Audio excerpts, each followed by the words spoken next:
ito guys yung isin-save ko. So, kanina dapat sabihin pero naputol, diba? Ito guys. Yung mga nag-a-ask yan kung nasan yung little brother ko. Sorry guys.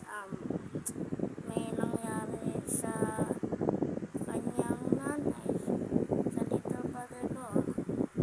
So, nanay namin. So guys, pray na lang po kayo para sa little brother ko.